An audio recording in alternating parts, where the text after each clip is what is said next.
though. These are like the only sleeves I like the ones that They're have loose. Like these, I'm like constantly like pulling them out of my armpits. Like Florida, I just want a tank top on at all times. I feel like half of my closet is just tank tops. It's like 110 degrees out. I love it. Yeah. Well, our second episode. I didn't even know we were recording. Oh, yeah. Oh, I can't have my hair touch this. Oh, yeah. Sorry. We're still learning. It's okay. New here. If you hear static, it's our hair. Or it's her, me. Yeah. But our second show, we finally got our podcast on Spotify. Whoop, whoop. Got our domain name. So we're moving forward. It'll be a little bit of a process, but bear with us. And shaking. We have great ideas and, brainstorming, just things that we want to talk to everybody about, because a lot of it relates to what we've experienced. We were, late 20s, early 30s buyers. Yeah. So it's just, we understand that, right now is a struggle. When we both bought our first homes, it was, the interest, just everything. It's like, but we didn't know better. Like I bought at the beginning of COVID. So, and it was like, do I buy now? Do I wait? And it's like, you know what? You just got to bite the bullet and trust your instincts and do it. So we have a lot of great topics to talk to everyone about through all of our episodes, just because we've experienced it, and we know that we want people to know that we've been there, even though we're in the industry. We've been in that position. So we all start somewhere. So absolutely. No, I'm excited. I think this is a great platform for us to be able to talk about these concepts and misconceptions, and just kind of allow a platform to share, like you said, our experiences, but be vulnerable, but also give people a place to know they're not alone. Everybody's experiencing these things, but also by burying your head in the sand and just saying that you're going to wait.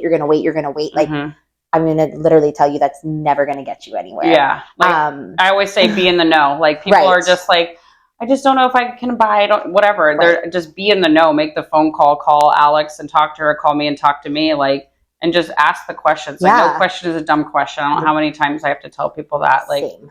So we want you to feel comfortable just talking to us and letting us know what you're feeling or your concerns. So we hope that you guys continue to stick with us through our episodes, because we want to make this real life, real talk. Right. Real talk, real life, real estate. So exactly, we want want you to be able to relate to it and hopefully get some of your questions answered. Yeah. So at least feel comfortable enough to reach out, or at least have a starting point. Yeah, absolutely. So that's the goal here. So if anyone's just starting out with us, I am Gibby Eagle. I am a native to Southwest Florida. I've been in real estate for around 10 years. And I love it. I love working with first-time home buyers. I love the excitement of it. I love just seeing people's dreams come true. I love educating. I love studying the market. But I'm also one of those realtors that's not pushy, and I'm very open and, more, I like to call it I don't even know, a trusted advisor, just a trusted realtor. I just pride myself on just being someone that's kind of open and, easy to talk to. So, and I'm not pushy at all. So, but yeah, I'm Gibby, and I'll let her introduce herself. So I'm Alexandra King. I go by Alex, and I am a loan officer with NRL Mortgage, located here in Estero, Florida, in Coconut Point. That's so great. I know, right? Ooh, dangerous. I have been a loan officer in the business since 2020, when I made the switch from being a forensic scientist. I have the pleasure of, working with some incredible realtors. Gibby is one of them. She's one of my favorites. Honestly, she knows the market so well. And one of the things that I pride myself on as well is being in the know. Also taking the time to slow down, especially with Hometown Heroes. I love that program. Because we're going to get there. Jumping the gun here, especially with first-time home buyers. There's a special piece of me because I know what it felt like walking through that process, and it was a horrifying experience. So I like to pride myself on slowing down as well, and being also open and making people feel comfortable asking those questions that they might feel are stupid. And then if we can't figure out how to make it work right now, I want to set you up so that you can buy in the future. So I want to put a plan together with you to make sure we can improve your credit. Or, maybe you need some more income, and we talk about it, because you have 2 jobs now, you come back to me in a year. So things like that. I pride myself on really slowing down with my clients and getting to know them personally, so that I can truly set them up for success for their real estate agent. So we can become a dream team together and get them into their home. Yeah, because a lot of buyers, like, they'll come to me and, want to get pre-approved, and it turns out, they need to stick with their job another year, or just something, there's something there, and they feel bad, like, I'm sorry. I'm like, we'll get there. I'll hang out with you for 2 years. It doesn't matter. Exactly. It's the process, and it makes it that much more rewarding for me or Alex to be able to work with you and get you to that point, Absolutely. and know that we contributed to making your dream come true. Because I know you've talked about it, I've talked about it. We've been seeing posts. I've had people talk to me about it, that people are saying the American dream's dead. Like, they can't afford to buy a home. What they're making in their salary isn't cutting it. And, inflation, like, there's so many things kind of taking over and making people feel that, there's a housing crisis.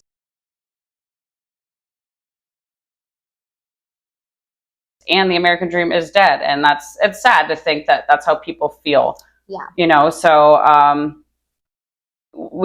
know you saw a post we talked about earlier, if you want to, like, stretch on that a little bit more. Yeah, for sure. I was doing my daily social media scroll and I came across a post. It was actually a screen share that somebody had written, basically talking about how they're in their young 20s. They're working at a starter position, but at a great company. And they are talking to their older coworkers who were able to purchase homes when they were 20-something years old. And this person was just basically saying that with the home prices, the interest rates, and the salary they're making, there's no way that they'll ever be able to afford a home based on just their salary. And so therefore, the American dream is now dead. That's awful. And I'm like, oh, like, I hear what you're saying, but I could not disagree more. Yeah. And I say that kindly, of course. I know people are going to come at my throat because there are a lot of people who are very sensitive about this topic. But it's, again, goes back to being in the know. Like, she isn't in the know of maybe her financial situation completely. And, so I think it's one of those things where just because one person tells you no, or maybe you've gone to a bank or somebody who hasn't sat down and fully explained to you why you don't qualify, I think that's where you need to start. Yeah. Like, you need to understand truly, what is it? Is it your salary? Is it your credit score? Is it the amount of debt you have to your name? What is it? Like, let's start there. Let's take a look and kind of go from there. And I'm sure that, like, whoever that told her no has probably left a sour taste in her mouth, and she's discouraged, So it's like, call the next person and, and see if there's someone else that can help you, because everyone has different lenders they work with, different guidelines, different everything. And and if you're on the phone with someone, make sure you're comfortable talking to them. So exactly. Yeah, that would be my number one piece of advice is, and I'm not saying that, I'm sure the answer really is no, but sometimes the difference between sometimes a no or no with an explanation. No with an exclamation point doesn't, it should be a not yet in this process. If and that let's makes figure sense. This out together. Exactly. Let's stop, let's slow down. Like, okay, what do we need to pay down to get you into a space? Yeah. But I also, on top of not just financially speaking, we were talking about this, I think that the right expectations need to be set for a starter home. Oh, yeah. Or your first home. And I know you had some really great ideas. Yeah, like, I think one of the biggest thing is first-time home buyers, like, social media is huge, and you go on Zillow and it's always at your fingertips now to just go peek at houses and, like, oh my God, I love this. I love this. I love this. I want that. And oh my gosh, look at that kitchen. And I think years ago you didn't have that at your fingertips. Right. You had to wait for it to come in the newspaper or see an open house sign or something and go look. So you didn't have, like, all these dreams in front of your face all the time and comparing your life to everybody else's. One thing that I could highly say is see your first home as not your forever home. I think that there's a high percentage of first-time home buyers that sell within the first 5 years. So see the home as money. You're either saving money on a down payment or saving money with interest rates. There's so many ways to think of saving money, as far as not checking all of your needs or wants. When you're renting, you're paying someone else's mortgage. So there's 0% of that money that you are using towards a long-term investment. And some people are like, well, I don't want to own a home because it's more responsibility, this, that, and the other. And it's like, okay, maybe it's not for everybody, but in my brain, it's like, okay, but so you're just going to pay someone else's mortgage. You're literally building zero equity. So you're just going to rent forever. Yeah. I mean, I'm going to forget the percentage, but I was reading something one time and it was saying that I think it was like 43 or 45% of Americans are actually richer due to the fact that they actually invested in real estate at a younger age than the people who have been renting, through their entire life, because that money that you've invested into this property, it's savings, basically. It's a money sign. Yep. It is a long-term investment that you actually have several options of what you can do with said money, which I know we're going to talk about in a little bit. And I think too, people forget, it's not, maybe interest rates will get better, which we'll discuss later on towards the end of the show about, inflation, all that. So stick around for that. But one thing I think people are forgetting is that our parents were the baby boomers. Now the people in the market buying now, the millennials, the first-time home buyers are the baby boomers' children. Right. Our population is growing big time. We are all at that age where we're buying. It's not going to get better as far as prices. No, not in this area. Yeah, I mean, the population of people in the market to buy has drastically gone up. So people are forgetting that too. It's the demand is high and inventory is low. So basic economics. Yeah, basic economics. So, and again, our area is the fastest growing county in Florida, Lee County. And our metro area, Fort Myers, Cape Coral, is the fastest growing or third fastest growing metro area in the United States. So just stop waiting, you just got to trust your gut and just say, I want to be a homeowner and do it. So again, to just stretch on that, your first home does not need to have your favorite kitchen, the open concept, the his and her sinks, the her and her sinks, the Jack and Jill sinks, whatever. It doesn't need to have all of those things. Think of it as a home that you are able to to build equity in, maybe you need to do renovations or something, and just build equity in it. So I know we talked about too, the money that you would have used for a down payment on a home, that Hometown Heroes program, which we talked about on our first episode. You can now put that money that you were planning to use on a down payment, put it as a cushion, or what was the term you used? I like it, nest egg. Yeah, a nest egg. Yeah, a nest egg for a future purchase. Yeah, I actually have a client right now who is very well set up for the purchase of her first home. She has that cash money nest egg, but her dream is to buy land and eventually build. But with time constraints and things of that nature, she was like, you know what, I think I want to buy something I can afford right now that I'm comfortable with the monthly payments. And then, eventually move to the land with the home. And, and I told her, I said, personally, if I were you, I would 100% use the Hometown Hero program because you're literally getting money from the state of Florida that you can use towards down payment and closing costs. Yeah. So therefore, your first home, you're paying barely anything out of pocket. So you can save that nest egg. So you're already literally ready to, in however many years she wants to stay at this home, she can literally keep that home as her investment property, and she'll already have all of the money she needs saved up for the down payment and closing costs of her new home. I mean, she's positioning herself very, very well. And I think more people need to hear about this thought process and understand about the Hometown Hero program and the true benefits of it. My gears start turning when people are like, first home, I'm like, oh, the many things that you could do with your first home. And leading onto that, that money that you plan to put for a down payment, you could use it as a nest egg for a future home.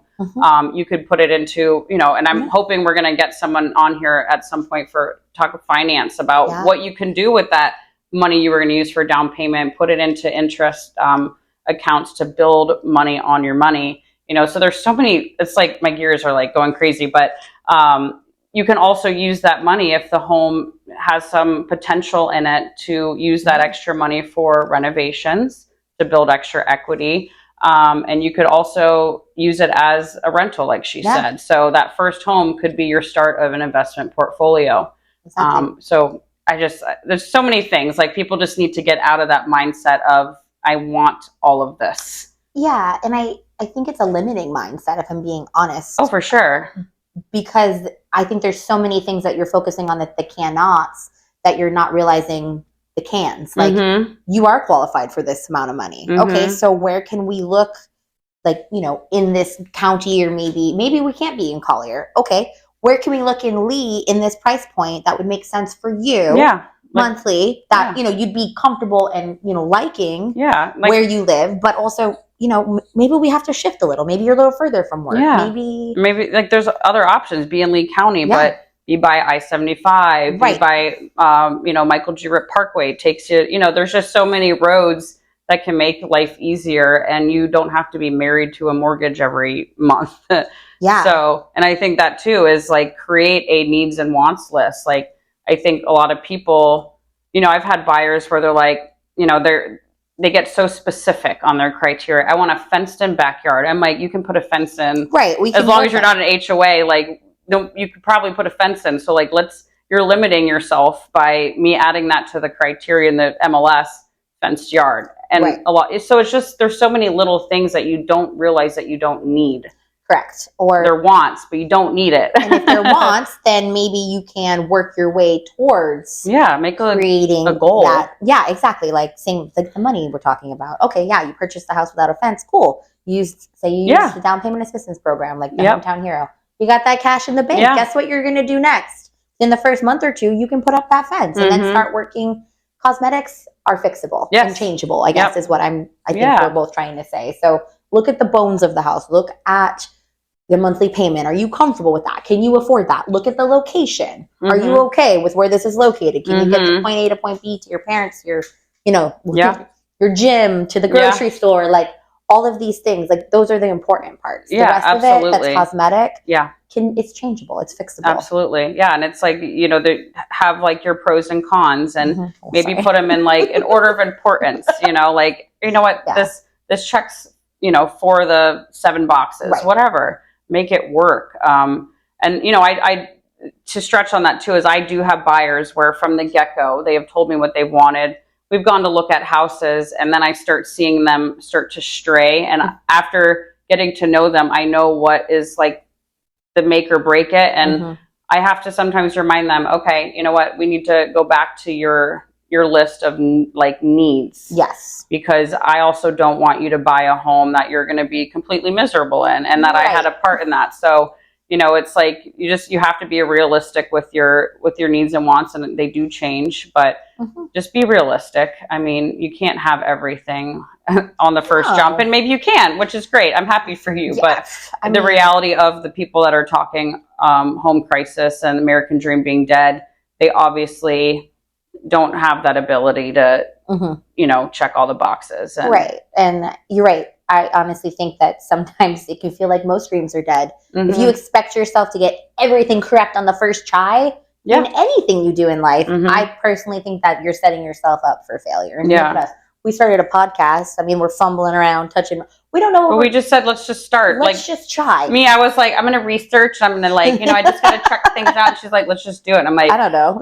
I'm getting hives, but let's do it. Sure. Just sit down and talk, I mean, it's so true though. You have to start somewhere. Otherwise you really, like, I honestly would have put it off and put it off and put it off. And just because it's like, it's nervous, Yeah, of course. I mean, we're literally, we're definitely like by no means professionals here, but we enjoy this. Yeah. We enjoy the people that want to hear us and want to help. And but reality is, we're not. I mean, this is a perfect example. It's just you're starting somewhere, and we'll work our way up. Yeah, we're gonna be. Wait, when we're famous one day. So, like when you're buying that house, start where we're at now. Exactly. I mean, we got to look at these balloons. But and I think too, it's like you said you had a personal story about your home, your first home that you bought, which is a perfect example of. Oh yeah. Just how creative you can get. So here's the best part about this story. I didn't actually know how amazing of a blessing this was in the beginning, if I'm being 100% honest with you. It's again, just trust your gut. When I say I was literally not in the mortgage industry when I purchased this house. I soon moved right over into this industry after the horrible experience that I had, which from a builder, which I'm not allowed to say the name. I learned that from last episode. We bleeped it out last time. I was like, and I mean, that's why I never speak poorly about people. This is my personal experience, so I feel like it's okay to talk about it. Yeah. We're not mentioning names. So it could be anybody.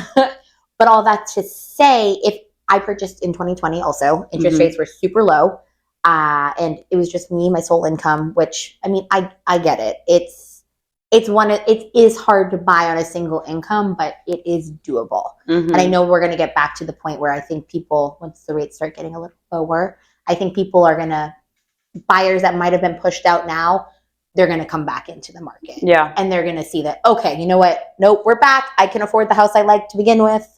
But all that to say, I purchased in that time frame and it was perfect.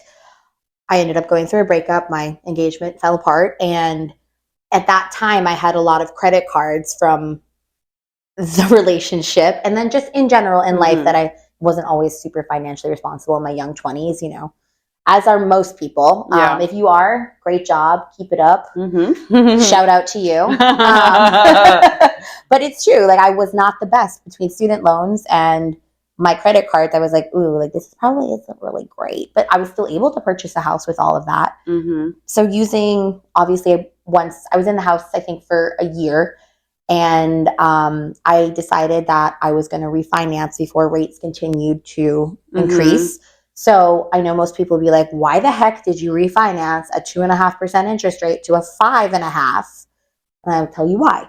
Because I had high interest credit card debt, I was actually able to refinance my mortgage to a 5.5% interest rate, pull out equity from the home, because we all know homes are very equitable down here. And I used that equity to pay off those credit cards. So my total expenditure per month actually went down by almost, I think, $700 or $800. And that's crazy because people their brains don't go there. Mine didn't go there because I'm like, I too have a low interest rate. I think like 2.85. And it's like, I think about refinancing. I'm like, but I know how much equity I have in my home. But I'm like, I don't want a higher interest rate. So there's just so many things like, if I have high credit card, interest or whatever, it's like, it does make sense over time to refinance. Absolutely. Yeah. And it made personal sense for me. So I paid off all of those credit cards. I paid off my car because and I know people are like, don't pay off cars. Like, they are a depreciating asset. And I was like, honestly,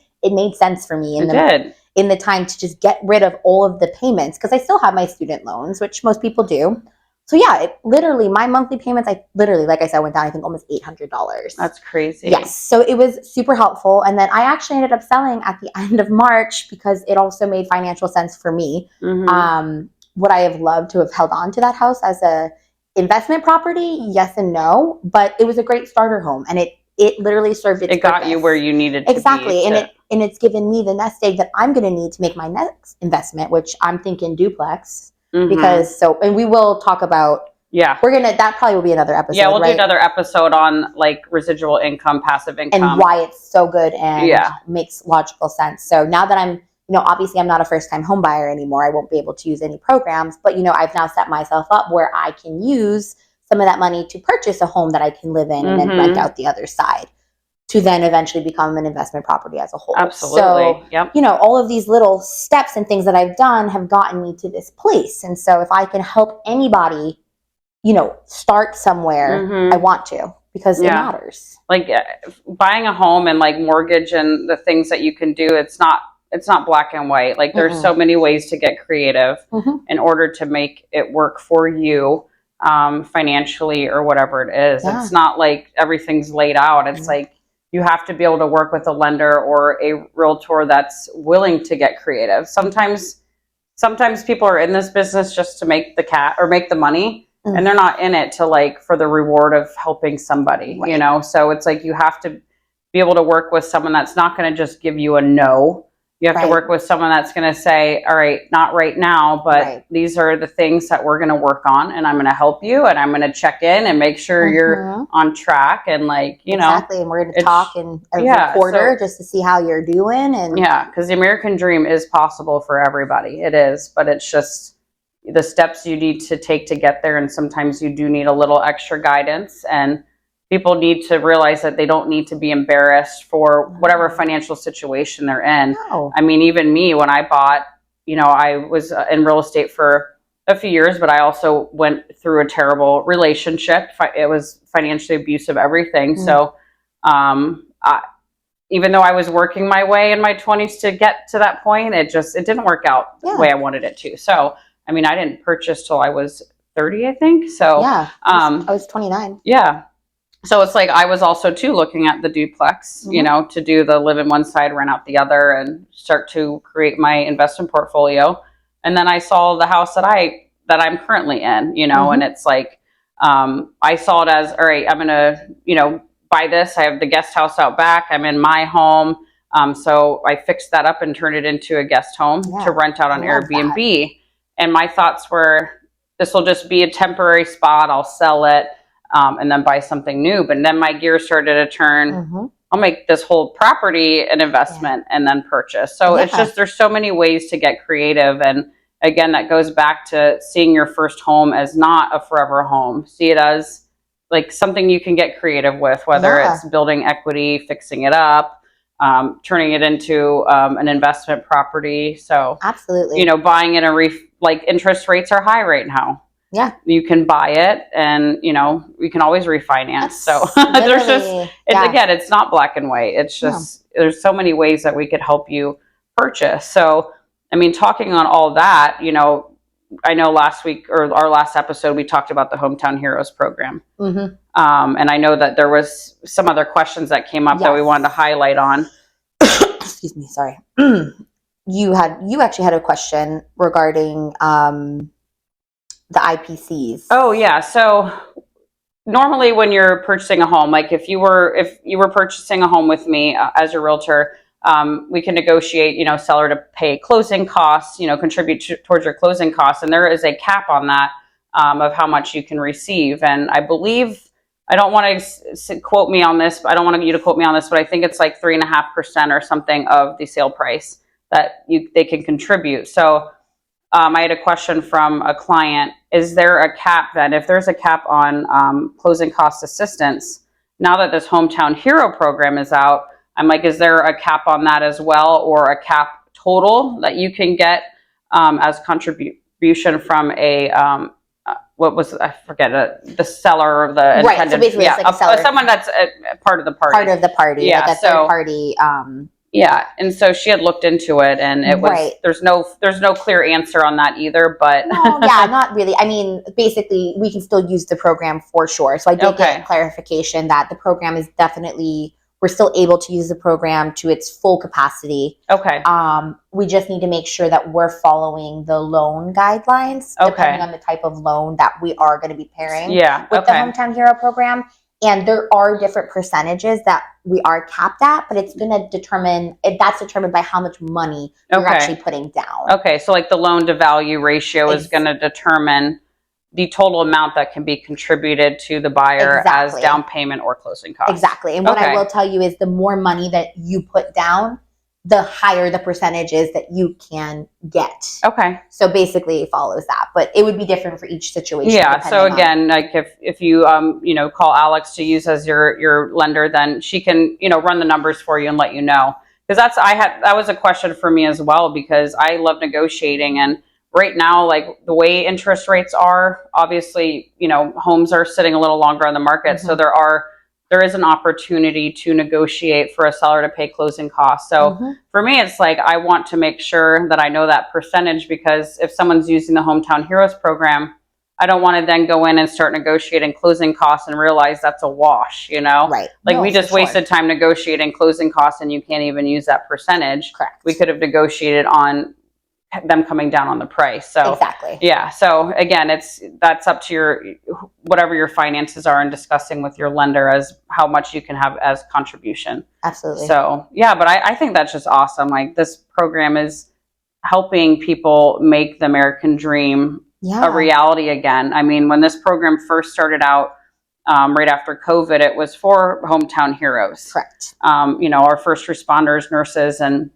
now they've revamped it and realizing like people that are living and working in our communities are also heroes. Yeah. I mean, they're contributing to our economy and everything. So it's like, it's awesome. I mean, you get up to $35,000 towards assistance on down payment on a home.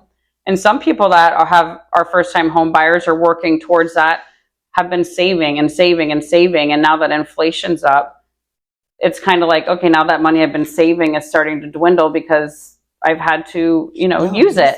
Right. So it's like this money is now allowing you to have that dream again. Yeah, for sure. And it's helping you. I know so many people that, have worked so hard, meaning they've worked on their credit, they have a great credit score, they have a really great job. They just, like you said, because of how expensive life is, saving for a down payment and closing costs, it can feel honestly like you're not getting anywhere. Yeah, and it's like you're having to change a lot of probably life aspects that you normally enjoy. Maybe you're, all right, I'm going to stop eating out, so much, and that's something you enjoy. It's just like you're having to make a lot of sacrifices, and this program will allow you to kind of just get your foot in the door and figure it out. So it's like, again, highlighting on that, like that up to $35,000 you can get. I think the minimum is 10 grand. Yep. So it's like the money you've been saving, continue to save it. Exactly. And take advantage of this program. Exactly. Yeah. So just to highlight the little bullet points again, just in case you might be curious, see if you qualify, or if you know somebody who's been working their butt off to try to buy a house. Yeah. And you think this program might benefit them. I'd love to talk to them. Gibby would love to talk to them. So as long as you have a 640 credit score or higher, and here's a great question that I get asked all of the time. How is it my FICO score that you all look at? And the answer is no. We actually pull from all 3 credit bureaus. Okay. And then we use that middle score. That's going to be the middle of the 3 scores. That's going to be your credit score that we lend on. Okay. So as long as that score is 640 or higher, you're good. Okay. Also, like you mentioned this already, you need to work in the state of Florida. So have a brick and mortar location of your company. That's here. Or if you are considered a remote employee, that's okay. But your company needs to be Florida based. Yes. Okay. That was another question I had gotten a lot. Okay. And then you need to work at least 35 hours a week. So as long as you're a full-time employee, there shouldn't be any issues. Okay. Those guidelines are amazing. Yeah. And I know there are income limits. So we won't highlight on those specific numbers because it's based on county. So it really just depends on what county you're buying in. But your total income for who's on the mortgage there's a cap on it for you to qualify for this down payment assistance. For Lee, I believe it's 128. Yeah, it was somewhere around there. 200, 128, 200 or 300. And this can change yearly. I mean, they run the numbers again based on how income limits on a median range are in the county. So it's like, we don't want to quote every county now, and then you watch it in 2 years and be like, crap, 128, right? You're like, no. Yeah, they revamp them. Yeah, so, you're welcome to call us and check in and see if, what the rates or the income limits are and if they've changed or whatnot. But, I think it's huge. I was lucky when I bought my property. I will tell you, my credit score was absolute dog crap. Like, I was borderline, I'm like, man, I've been working so hard to get here, and I just couldn't. My ex ruined my credit, so I was like just borderline. And when you, like you said, you just use the FICO. I don't remember exactly. What did you say? We pull from all 3 credit bureaus. Yes. So like me, when I'm looking on Capital One at my credit wise, I'm like, ooh, my credit score, it's good. And then when they pulled, it was like 40 points less. Right. Yeah. So your FICO score is not always based off of all 3 bureaus. Yeah. So that's what's good too, is like you not being in the know of understanding your finances by talking to a lender and helping them work you to that point. You could be looking at that credit score like I was, thinking I'm ready to rock and roll. I got my taxes filed, and then the lender telling me, this may not be possible. So I had to start paying off debt. And I was like, I want this house. And I wasn't ready. Yeah. And that's the worst, is like not knowing that you're not ready, but thinking you are. Right. And I'm like, I want to buy this like tomorrow, but you're telling me I can't, and that's the worst. Like, be prepared. So when that time comes and you're ready to jump, like, you're ready. That's why I tell all my realtor partners, like, let me talk to your clients first, because the houses you're showing them without a pre-approval, that's the worst. And I always feel like, I always feel like I'm being mean, so I find a way to word it. Yeah. Because it's not about me. Like, I will take you around to look at homes to get you, like, because it gets you excited. Exactly. But I'm also wasting your time. I'm wasting, unfortunately, my time. And I hate to say you're wasting my time, because you're not. It's just, let's work those steps that are important, you know? Yeah, there's an order. If you fall in love with something and you want to buy it, and then you go to get pre-approved and find out you can't get approved for it, like, that's going to discourage you even more, you know? So there are steps, like, talk to a lender. And I always tell my people, the first step is talking to a lender. They'll send me a house that, can we go look at this weekend? I'm like, you need to have a pre-approval first. And I hate saying it, but it's honestly in your best interest. Right. I mean, you don't want to break your own heart, basically. Yeah, and I don't want to be a part of breaking your heart. Yeah, like, exactly. Like, you don't want to be like a breakup. I don't want to do it. I don't want to. I'm like, I don't want to hurt you, but no. Yeah, so it's like, you know, it's just it's important to, you know, just realize where you're at as far as buying, and realize that there are programs out there for you to use. And unfortunately, a lot of, I would say, realtors are not really versed on all this. So it's important to work with someone, whoever you work with, that knows what programs are out there and studies the market, and kind of can educate you to make decisions. So absolutely, it's super important. Yeah. So again, it's like, my credit score was absolute crap, but there was a lender that was willing to work with me because of the amount of money I had saved. So there's ways to get creative that it's not the same for everybody. Like, the lender pretty much did me a favor, because he was like, you have a good situation here, and I'm not going to allow just those couple points to affect you. But yes, I did have to pay off some debt throughout the approval process, as I already was under contract for a home. Right. And I would tell you, it was the most stressful thing I ever did, because I almost lost the home, I would say, a week before closing. And it's like, it was terrifying. And I'm like, what do I need to do? What do I need to do? Do anything. And I had negotiated as well with the seller to, I think it was, she had to fix a couple of things, replace the water heater. There were certain little things that I asked during the inspection. And a week before closing, I'm like, I need to extend. And she goes, well, if you're going to extend, then I want you to drop your commission 0.5%, and I'm not fixing any of this. And I'm like, done.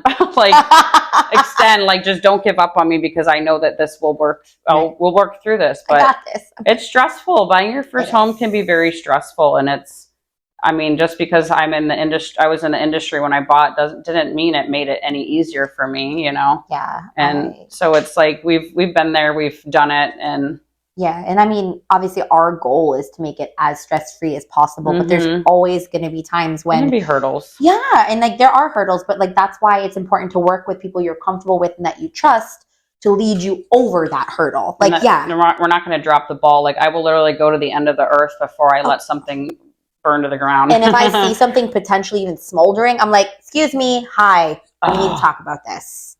Yeah, that's one of my greatest qualities from my buyers, but other people hate it, because I'm like, I will call you up, and I don't let things slide. I'm just like, I'm on top of things, and I want to be ahead of it, you know? Too. So I literally don't want to put out fires. I want to prevent the fire. Oh, for sure. If I ever see something like, oh, this is going to be an issue, yeah, that's definitely something that we want to address immediately. I mean, and that's why it's good I love working, you know, with Gibby in general, and just having that communication that's open, so that way we can talk about what's happening, and then how are we going to fix it, and then we can move forward. Absolutely. Yep. I totally agree. And I know too, we were talking too, I mean, we've been seeing these interest rates going up, going down, going back up, going back down. People are like, what's happening? It's like, honestly, I'm like, a couple years ago, I tried to, like, you know, I think it'll get better. No, it's always, I was trying to predict it, but I'd say, in my opinion, and I'm like, don't even ask me, okay? Like, I don't even want to be a part of giving an opinion anymore, because I did not think that we would be where we are in the housing market that we are today. I've been in it for 10 years. I've never seen anything like this. And I know too, you said that there is a market update, hopefully I think a good one. Please, you know, God. Every time I say, yeah, it's going to be great. And then I'm like, well, it was great for 2 days and then I don't know what happened. Yeah. So, but yeah, so tomorrow, which is the 12th, new numbers should be coming out that are actually showing in that inflation is actually decreasing. Oh, that's amazing. So all of the things that, you know, we've been doing, the Federal Reserve has been doing over the past year, is working. So therefore, typically interest rates follow inflation. So we follow Barry Habib very closely. I love him. He's amazing. Barry Habib. Yes. And, you know, there's been a couple times where he's like predicted and like it's happened. Oh, it's happened. And then immediately, you know, then the market is like, you know, corrects itself and it's like, we're at 7% again. People are like, what's happening? Yeah. But he is still holding strong that at the end of this year, inflation is going to continuously be pushed down. So we should be seeing rates in the 5s by the end of this year. And I mean, don't murder me if that's not true. Yeah. In our professional opinion at this moment. Right. Because the reality is nobody can predict the market. Nobody has a crystal ball. And that's why we literally are going to keep talking about this. If you can afford to buy in this market, aka you qualify at that interest rate, you're comfortable with the monthly payments, do not let the 7% or 6.5% or we're at 7. We're you know, who knows? It could have gone down 2 hours ago. Yeah. Back up. Right. But don't let that deter you, because the reality is at the end of this year, in 6, 7, 8 months, you literally could be refinancing to a 5% interest rate. And then you're going to be so happy that you purchased when you did, because guess what's going to happen? And you could probably speak more on this. But literally, I'm sorry, I'm going to go on a rant now. Fine. So I'm very passionate about this. I was just having this conversation with my friends at brunch the other day, because literally they were like, oh my gosh, you should not buy in this market. And I said, you guys are both so wrong. I literally said, I like put down my mimosa and I was like, real quick, everyone, you're incorrect. Yeah, and let me tell you why. So the reason I say you're incorrect is because the reality is this. Is right now, home prices are staying where they are because of the fact that interest rates are high. But when interest rates start to drop, the sellers who, you know, there's going to be more buyers that come out of the woodwork, and then it's going to become a seller's market where they are literally able to mark up their houses, take all cash offers, 50 over asking, and you're going to have a bidding war on these properties that you can get into right now and literally negotiate. Yep. So I disagree with people who say that, oh, you shouldn't be buying now because of rates, because you should if you can afford it, and then you can refinance. Yeah. Like we always say, date the mortgage rate. Like right now is like, you'll see price drops and people are like, oh my God, does that mean there's a crash? It does not mean that. It means that these sellers are being unrealistic. Right. If it's a nice home in a nice area, I'm telling you, we are still getting multiple offers if it makes sense. But a lot of homes need to be priced at market value or below in order to sell within the median days on market for that area. So that's where you're seeing those price drops. But once these interest rates go down, like you said, that pool of buyers that are sitting on the sidelines right now are all going to be going after all those homes. And we already have low inventory, but it doesn't seem like low inventory because all the buyers are on sidelines. Right. So there's only a small pool of people that are jumping at homes right now. So right now is like the opportunity to negotiate. And again, that's putting equity. Like some of these people, when they were, you know, bought with the interest rates were low, they were offering 20, 30, 40,000 over asking. And you really couldn't get into a home unless you were offering over asking. If you came in at asking or below, it's like you got laughed at, and it was sad, you know, but it's like, so right now is the time where you can buy a home with equity in it the day you close. Yeah, I have clients right now who are getting an amazing deal. Like I'm talking about, they're probably, because the seller literally wants to be out immediately, and they dropped the home by, I think it was either $80,000 or $100,000, and my buyers got in, and we're going to be closing on a loan where they have probably almost $100K in equity to start out, which is insane. Yeah, and I've been having buyers purchase, and appraisals are coming in 40,000 over. Yeah. So I've seen that. Yes. That's just telling you, like, that's huge. Like you're now at an opportunity than people were a year ago, where you're buying a home now with equity already in it. People that bought a year ago, maybe they've had to wait, you know, a year for that equity to show.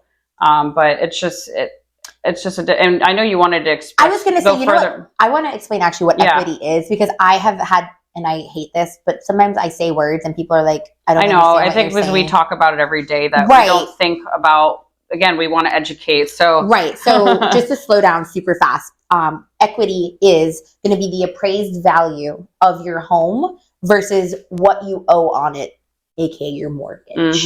So that number, if you subtract them, that would be the total equity in the home. Yeah. So, for example, like you just said, if your home appraised for $40,000 over asking, and then, I mean, I don't know what their terms and stipulations of their mortgage are, but you're already walking in with a $40,000 that you're going to be literally like able to like utilize in the near future. If you wanted to pull out your cash, or for example, if you wanted to sell it in the future, look at that. Like, you're going to make that money. That's going to be money in your pocket, literally.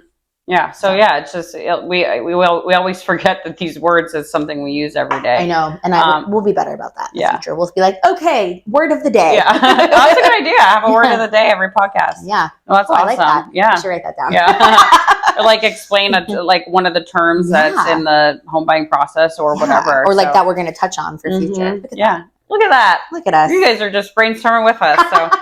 So yeah, I mean, just to highlight again what we've talked about today, like, see your home as money, like see it as an investment rather than your forever home. It doesn't need to check every box. Like, make goals, you know? Yeah. And you can make a home the way you want it to if you look at it that way. I don't know, it's just, I may have a different mindset, you may too, just because we do this every day. But when you walk into a home, see the potential of it rather than it doesn't have what I want.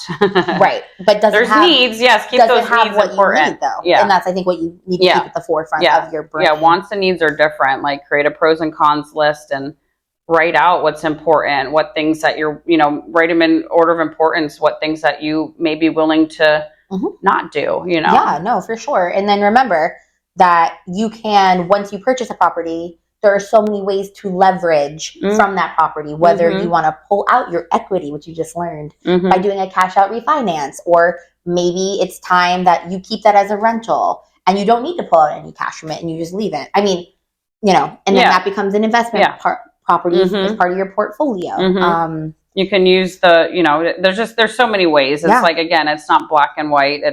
There's so many ways to get creative. So it's just important to see your first home as potential and explore the options. Because both of us, when we bought our first homes, I don't think we really realized the amazing situation we would be in today. No, I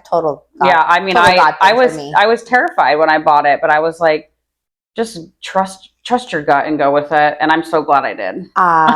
Yeah. I mean, I for sure prayed a lot about it, and I thought for sure it wasn't going to happen for me. Cause like you, I had it was a stressful situation because of my student loans and credit card debt. And it was more of like, you're approved, you're not approved, you're approved, you're not approved. There's nothing worse than that. Thinking that you're approved for it, then you're not, and then you're not going to close, but you are. And then pulling on your heartstrings. They're going to pull the contract from you because you're excited, all of that to say, though, it worked out in my favor. And then the amazing things that I was able to do after the fact because of that purchase, I'm so thankful to be in the position that I am today because of being able to purchase that home at the time. As stressful as it was worth every second. Yeah. So I just want people to understand. And I was of the mindset too that I couldn't afford anything because I had student loans and credit cards.